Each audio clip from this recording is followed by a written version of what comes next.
Hi everyone, Patricia Worby, Alchemy Therapies here, and another beautiful day here in the UK.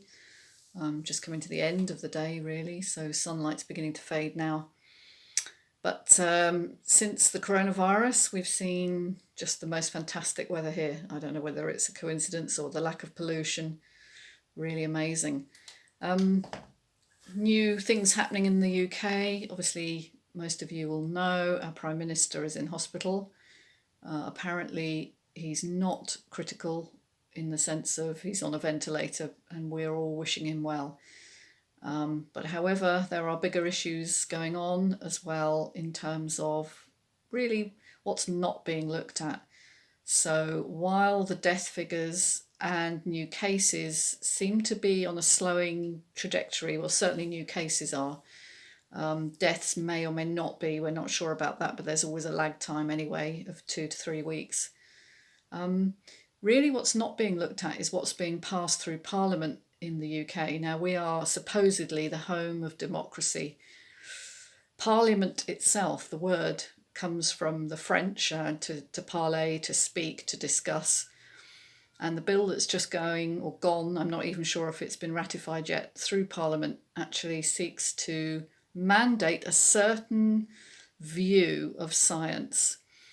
Now, obviously, it's being called the Emergency Powers Bill because the idea is that it'll be in place for 2 years with 6 monthly reviews.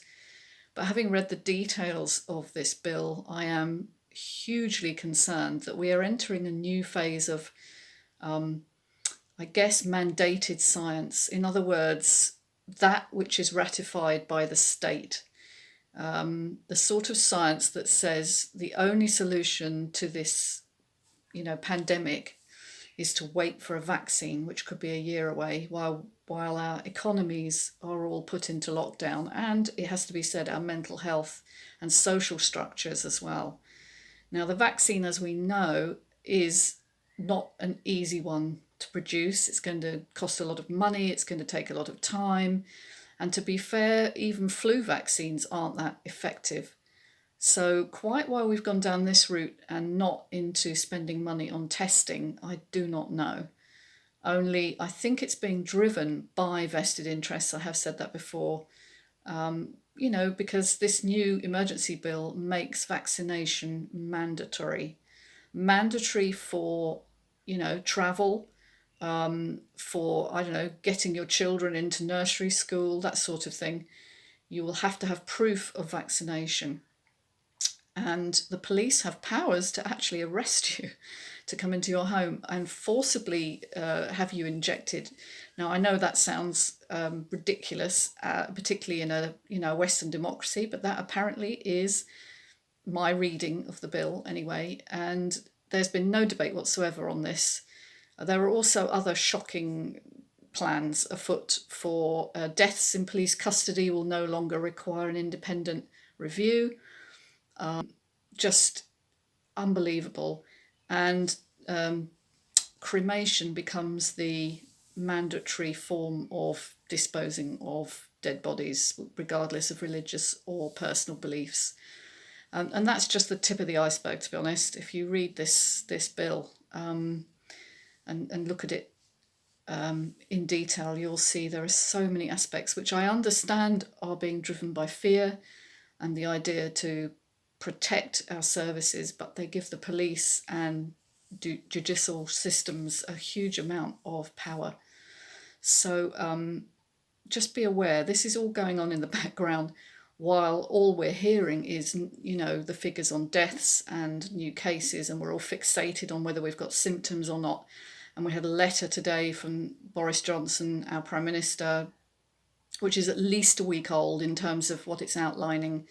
Not sure why it's taken a week to get here. And of course, he's now out of action to some degree, in hospital himself, having not followed his own advice. So it is a difficult one. I mean, obviously, we're looking at what makes you susceptible to the virus. And a lot of people are saying that the fact that he's got it means it doesn't discriminate. And I just wanted to say, yes, it does.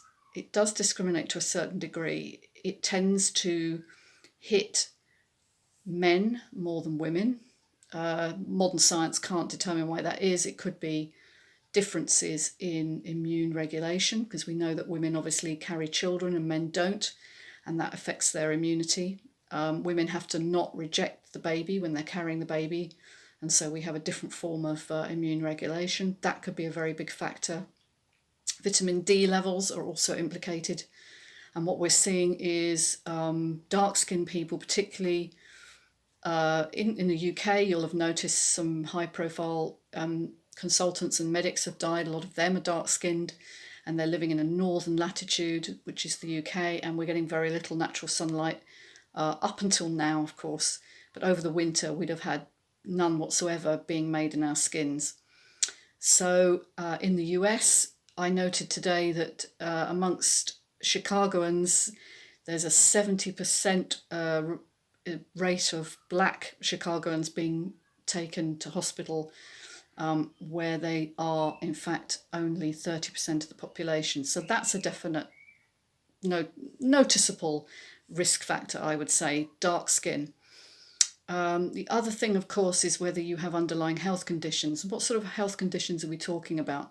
We're talking about heart disease, obesity, diabetes, which tends to be related to obesity, COPD, which is sort of lung condition, and maybe asthma or difficulties in breathing. Also the immunocompromised, who are having either chemotherapy or immune suppressing medication for, say, transplants. So there are risk factors, there are discriminations in not just who gets it. Obviously age is the biggest one. Let's not forget, if you're older, that's the biggest risk factor that we know of.